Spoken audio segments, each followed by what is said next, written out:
حمد و صلات کے بعد تمام معزز محترم سامعین گرامی السلام علیکم ورحمۃ اللہ وبرکاتہ۔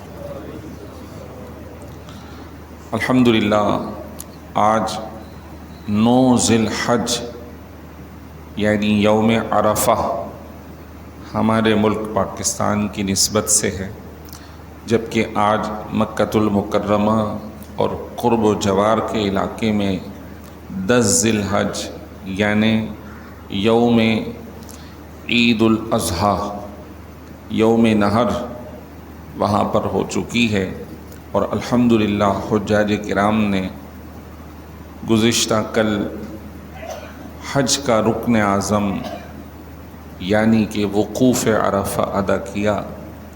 اللہ تبارک و تعالیٰ سے دعا کرتے ہیں سارے حجاج کرام کے حجوں کو اللہ اپنی بارگاہ میں قبول فرمائے۔ ان کی وہ دعائیں جو انہوں نے اپنے حق میں مانگی، ہم غیر حاجیوں کے لیے مانگی، امت مسلمہ کے لیے مانگی، اللہ انہیں قبول اور منظور فرمائے۔ جو ادھر صالحین امت تھے، عوام الناس کے ساتھ ساتھ جو اللہ کے نیک بندے تھے، اللہ ان کے طفیل ہی ہماری بخشش فرما دے۔ اور ہم دعا کرتے ہیں اللہ یہ سال تو ہمارا گزر گیا، آئندہ سال ضرور ہمیں حج بیت اللہ کی سعادت عطا فرما۔ حضرت سیدنا ابراہیم علیہ السلام کا تذکرہ پچھلے جمعۃ المبارک کو کیا تھا کہ اللہ تبارک و تعالیٰ نے ارشاد فرمایا ہم نے ابراہیم علیہ السلام کو آزمائش میں مبتلا کیا۔ وَإِذِ ابْتَلَىٰ إِبْرَاهِيمَ رَبُّهُ بِكَلِمَاتٍ فَأَتَمَّهُنَّ۔ اس وقت کو یاد کرو کہ جب ابراہیم کو ان کے رب نے چند باتوں میں آزمایا، فَأَتَمَّهُنَّ، تو انہوں نے ان باتوں کو پورا کر لیا، ان آزمائشوں کو پورا کیا۔ ان آزمائشوں میں سے ایک آزمائش ان کی اولاد کے اعتبار سے تھی۔ 90 سال کی عمر، اولاد نہیں،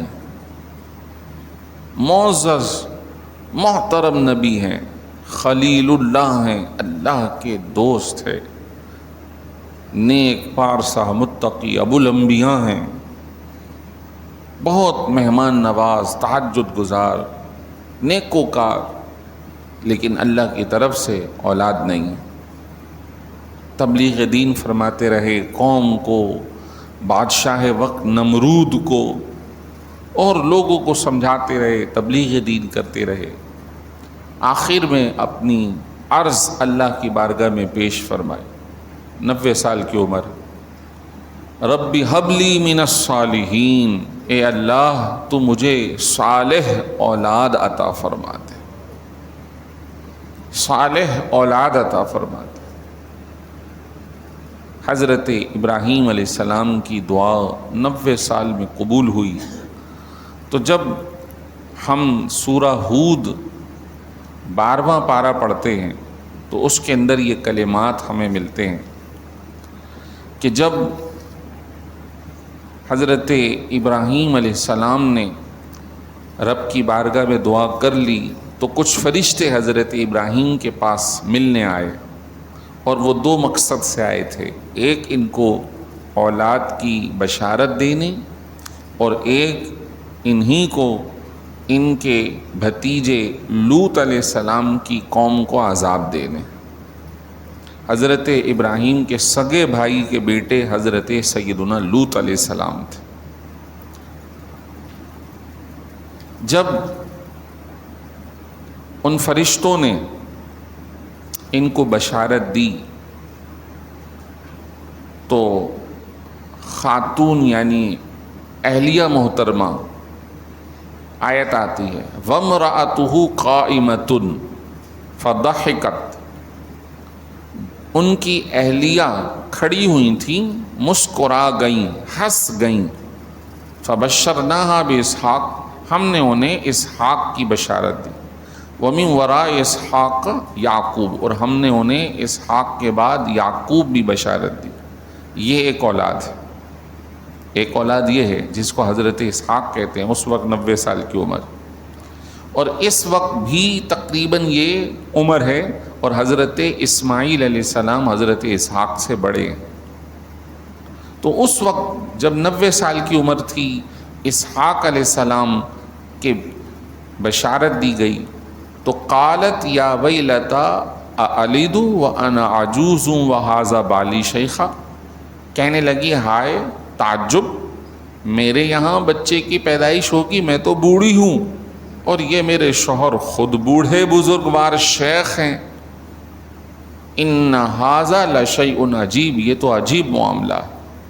فرشتوں نے کہا اَتَعْجَبِينَ مِنْ أَمْرِ اللَّهِ، کیا تم اللہ کے حکم پر حیران ہو رہی ہو، تعجب کر رہی ہو؟ وَرَحْمَةُ اللَّهِ رحمت اللہ وبرکاتہ علیکم اہل البیت، اللہ کی رحمت اور اس کی برکتیں تم پر ہیں اے حضرت ابراہیم کے گھر والوں۔ اسی طرح یہاں بھی انہوں نے دعا مانگی، اے میرے رب مجھے صالح اولاد سے نواز۔ فبشرناہ بغلام حلیم، تو ہم نے انہیں بہت ہی ہمت، حوصلے اور تحمل مزاج بیٹا عطا فرمایا۔ فلما بلغ معہ السعی، جب وہ بیٹا بھاگنے کی عمر کو پہنچ گیا، 12-13 سال کا، قال یا بنی انی ارا فی المنام، اپنے صاحبزادے حضرت اسماعیل کو کہا اے میرے بیٹے، مجھے خواب میں یہ دکھایا گیا ہے انی اذبحک، میں تمہیں ذبح کر رہا ہوں، اللہ کی بارگاہ میں پیش کر رہا ہوں۔ فانظر ماذا تری، دیکھو غور کرو اب تمہاری کیا رائے ہے۔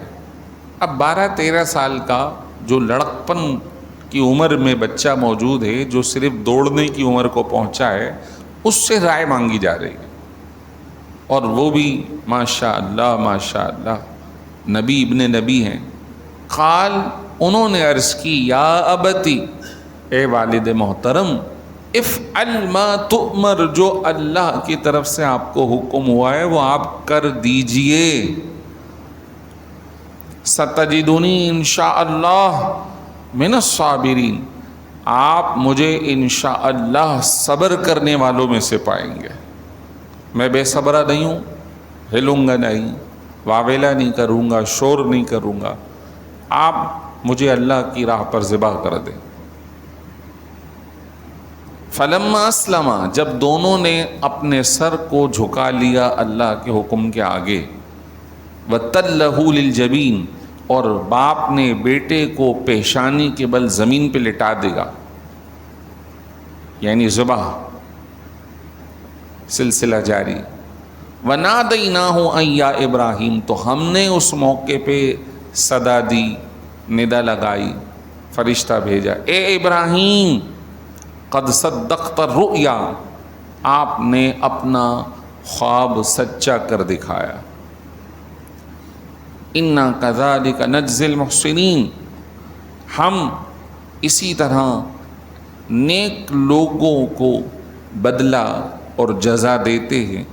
اِنَّ هَذَا لَهُوَ الْبَلَاءُ الْمُبِينُ، بے شک یہ بہت بڑی آزمائش تھی، اللہ تعالیٰ خود فرما رہا ہے، بے شک یہ بہت بڑی آزمائش تھی، کھلی آزمائش تھی۔ وَفَدَيْنَاهُ بِذِبْحٍ عَظِيمٍ، اور ہم نے پھر اس بچے کے بدلے ایک ذبح عظیم عطا کر دیا۔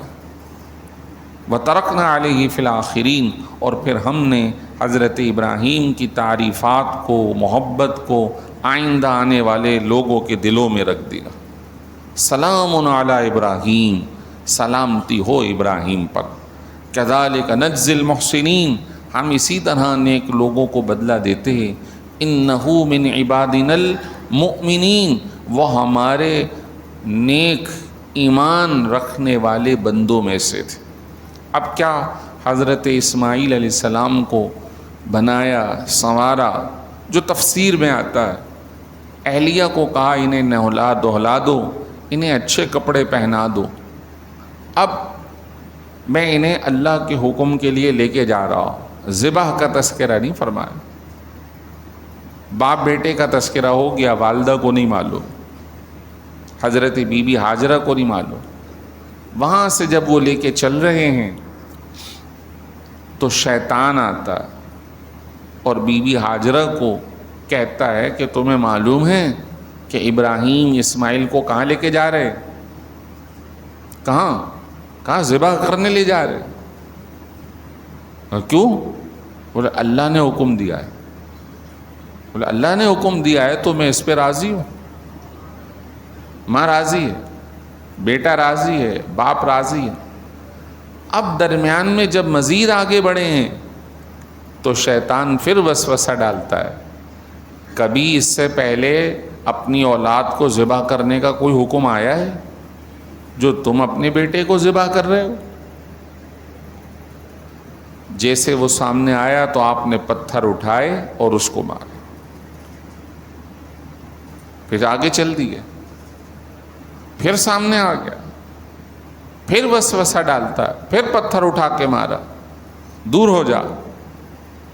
پھر آگے آیا. اس طرح 3 مقامات پہ اس نے روکنے کی کوشش کی.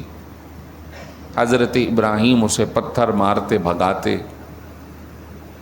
آج وہاں کوئی شیطان موجود نہیں ہے، پلر بنا دیے اور حاجیوں کو حکم ہے کہ جب تم عرفات کر لو تو آج کے دن آپ نے 4 کام کرنے: رمی، نہر، حلق، طواف. رمی بمانے کنکریاں مارنا، نہر قربانی کرنا، اس کے بعد حلق کروانا، اور اس کے بعد طواف زیارت جو فرض طواف عید والے دن وہ کرنا. اب وہاں شیطان موجود نہیں ہے لیکن کنکری آج تک ماری جا رہی ہے. ہر حاجی پر واجب ہے 7 عدد کنکریاں مارنا واجب ہے. کم ہو جائے تو صدقہ دینا پڑے گا، چھوڑ دی تو قربانی دینی پڑے گی، دم دینا پڑے گا، واجب ہے. شیطان وہاں موجود نہیں ہے لیکن وہ مقام ہے جہاں حضرت ابراہیم کو وہ روکنے کی کوشش کر رہا تھا. اللہ تعالیٰ نے تمام بعد کے لوگوں پر لازم کر دیا کہ تم نے یہ کام کرنا ہے. شیطان کو لگ نہیں رہی لیکن اس سے لگنے سے زیادہ تکلیف ہو رہی ہے کہ میں نے جہاں جہاں وسوسہ دلایا انہوں نے تو مجھے مارا ہی مارا، بلکہ اب ان کی جو آنے والی نسلیں وہ بھی مجھے وہاں نشان لگا کر مارنے میں لگی ہوئی ہے. اور پھر حضرت ابراہیم علیہ السلام اپنے بیٹے کو لٹا دیتے ہیں اور ایسے لٹاتے ہیں کہ رسی باندھ دی ہے ہاتھ پاؤں پر اور چہرہ زمین پہ رکھ دیا. ابا حضور چہرہ نیچے کی طرف کر دیجئے گا، دیکھیں نہیں، تاکہ آپ کے درمیان میرے درمیان جو محبت پدری ہے، شفقت ابنی ہے، یعنی باپ بیٹے کی محبت ہے، وہ درمیان میں نہ آ جائے. آپ مجھے صبر کرنے والا پائیں گے. کیا ان کا تحمل اور برداشت تھا، کیا اللہ کے حکم پر انہوں نے اپنی خواہشات کو نہیں چھوڑا، بلکہ وہ جو بڑی دعاؤں کے بعد اولاد آئی تھی وہ ذبح کرنے چلے گئے. اللہ نے انہیں بچا لیا.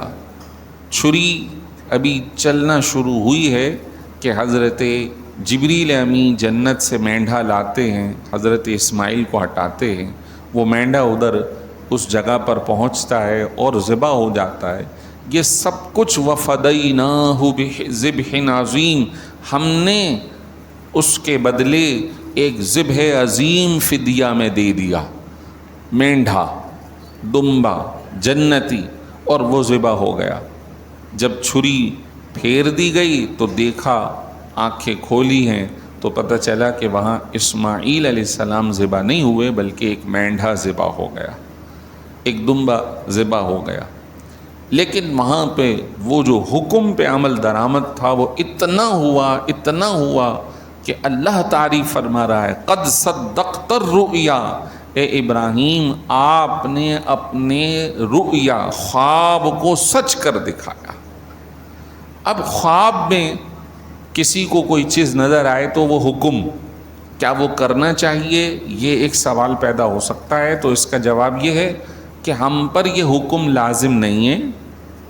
انبیاء علیہم السلام کو جو وحی آتی تھی اس کی مختلف صورتیں تھیں. اس کی ایک صورت تھی خواب میں وہ حکم پہنچایا جاتا تھا، تو انبیاء علیہم السلام پہ اس خواب کی تعبیر اس پہ عمل درآمد کرنا وہ لازم ہوا کرتا تھا۔ وجہ اس کی یہ ہے کہ انبیاء علیہ السلام کی نیند بھی انہیں غافل نہیں کرتی۔ حضور نے فرمایا کہ ہماری آنکھیں سوتی ہیں، ہمارا دل جاگتا رہتا ہے، اللہ کی یاد سے غافل نہیں ہوتا، جبکہ ہم تو جاگتے ہوئے بھی غافل ہیں اور سوتے ہوئے تو بالکل ہی غافل ہیں۔ تو ہم پر یہ حکم نہیں ہے، جیسے بعض واقعات آ جاتے ہیں کہ فلاں نے خواب دیکھا کہ فلاں بندے کو مار دو، وہ تمہارا دشمن ہے، وہ کھڑا ہوا اور اس نے جا کے اس کو مار دیا، تو کہا مجھے خواب میں حکم آیا تھا۔ ایسا کچھ نہیں ہے، ایسا کرنے کی بالکل اجازت عام لوگوں کو نہیں ہے۔ اور یہاں پہ انبیاء علیہم السلام کا جو تذکرہ ہے وہ حکم الہی کو پورا کرنے کا تھا، اور آئندہ پھر قوم پر اس قربانی کو لازم کیا گیا۔ اچھا، اب ایک تو یہ ہے کہ مینڈھے کی قربانی ہوئی، اس کے بعد پھر دیگر اقوام کے اندر مینڈھے کی قربانی یعنی جانوروں کی قربانی کو لازم قرار دیا گیا۔ اب بعض لوگ یہاں پہ یہ اعتراض یا ذہن دینے کی کوشش کرتے ہیں کہ جناب دیکھو اتنے جانوروں کا ذبح، یہ تو مال کا ضیاع ہے، یہ تو مال کا ضیاع ہے، اس سے بہتر ہے کسی غریب فقیر کو کھانا دے دیا جائے، شادی کروا دی جائے، گھر بنوا دیا جائے، بے گھروں کو گھر دیا جائے۔ تو جواب اس کا بالکل سادہ ہے کہ ہم کسی بھی حکم شریعت کو عقل پر نہیں تولیں گے۔ اگر آپ نے عقل پر تولنا شروع کیا ہر حکم کو، تو پھر تو آپ اپنے معاملات کو دین پہ چلانے کے قابل رہیں گے ہی نہیں۔ مثال ہے حج، بھئی ایک عمارت کے گرد چکر لگانا ہے تو کوئی بولے کیا فائدہ ہے، صفا و مروہ کے درمیان صحیح کر دیا، کوئی بولے کیا فائدہ ہے، وہ تو جو ہو گیا سو ہو گیا، حضرت ہاجرہ دوڑی تھی تم کیوں دوڑ رہے ہو، شیطان نے حضرت ابراہیم کو وسوسہ دلایا تھا، انہوں نے کنکری مار دی، تم کیوں مار رہے ہو۔ اور اگر یہی بات ہوتی تو حضرت ابراہیم علیہ السلام عقل کو بیچ میں لے آتے کہ بھئی کوئی اپنے بیٹے کو ذبح کرتا ہے کیا۔ تو سب سے پہلے تو یہ بات ذہن نشین کر لیں کہ شریعت مطہرہ کے احکام عقل کے تابع نہیں ہیں، عقل شریعت کے تابع ہے۔ کوئی بات سمجھ میں آ جاتی ہے تو ٹھیک ہے، نہیں آتی تو ہمیں اس کی حکمت نہیں معلوم، ہم اللہ اور اس کے رسول کے احکام کے پابند ہیں، اسی چیز کا نام ایمان ہے۔ آمنا و صدقنا، بس اپنے سر کو جھکا لو۔ اسلام کا مطلب ہی یہی ہے کہ اپنے سر جھکا لو، ختم، ہم نے مان لیا۔ مسلم وہ ہے جو اپنے آپ کو اس بات پر لے جائے جو اللہ رسول نے دیا، آمنا و صدقنا، ہم نے قبول کر لیا۔ بات سمجھ میں آتی ہے تو ٹھیک، نہیں آتی تو کوئی بات نہیں۔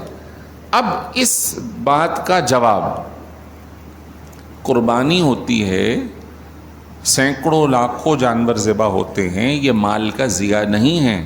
اگر غور سے دیکھیں گے تو یہ مویشی کہاں پل رہے ہیں؟ مضافات میں، گاؤں دیہاتوں میں۔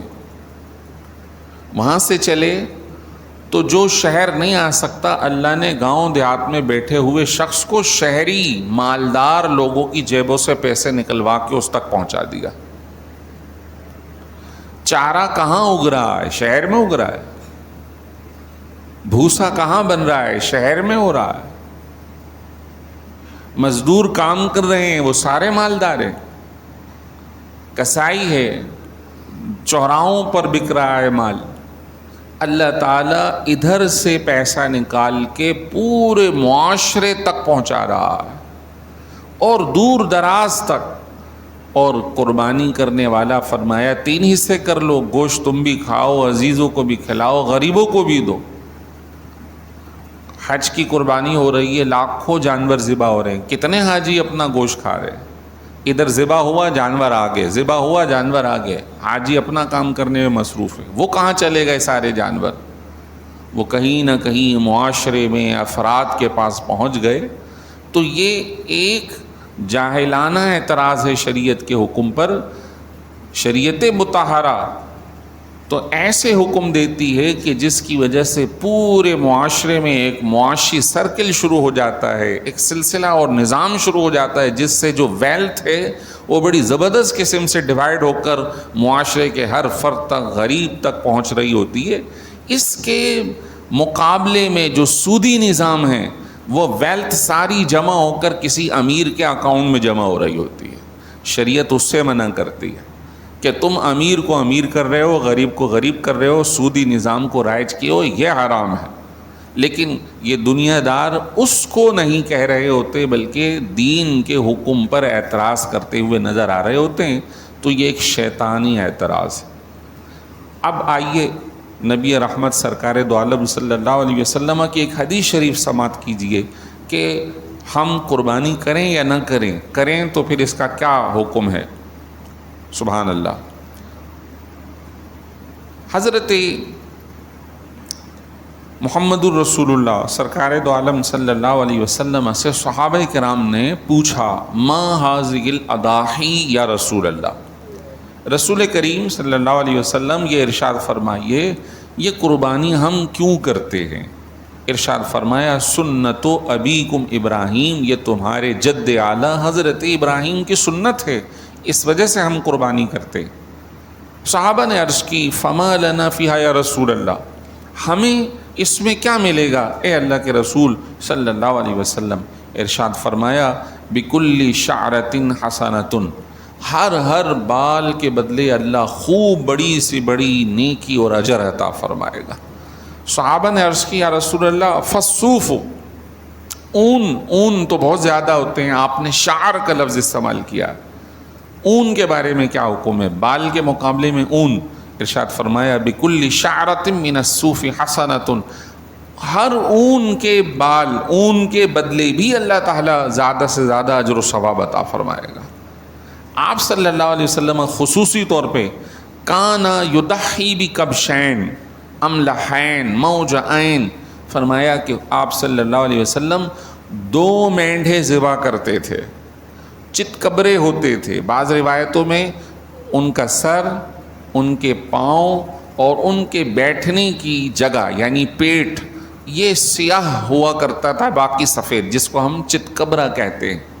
حضور ایسے مینڈے کو ذبح فرماتے تھے، خصی مینڈے کو ذبح فرماتے تھے. اور آپ نے جب حجۃ الوداع فرمایا تو آپ نے ایک حج والے دن یعنی جیسے آج 10 تاریخ ہے وہاں پہ، تو آپ نے اپنے ہاتھ سے 63 اونٹ ذبح فرمائے تھے. کہ آپ کی عمر مبارک 63 سال اس وقت ہوئی اور آپ نے حجۃ الوداع فرمایا، آخری حج فرمایا. اس کے 2-3 مہینوں کے بعد آپ نے پردہ فرمایا 12 ربیع الاول میں. تو اب یہ جیسے ذی الحج چل رہا ہے، پھر محرم، صفر، ربیع الاول، 2.5 مہینہ آگے آپ کا وصال مبارک ہوا. تو 2.5 مہینے پہلے آپ نے حج آخری فرمایا، اور وہ حجۃ الوداع کا خطبہ بڑا مشہور ہے.